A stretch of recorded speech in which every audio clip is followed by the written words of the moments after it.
ತಾಯಿಯ ತಾಣವು ಬಲು ಚಂದ, ನೋಡು ಒಮ್ಮೆ ಮುದದಿಂದ.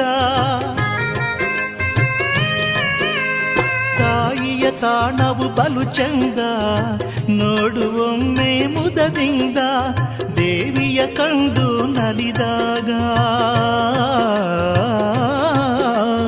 ದೇವಿಯ ಕಂಡು ನಲಿದಾಗ ಹೊಂದುವೆ ನೀನು ಆನಂದ.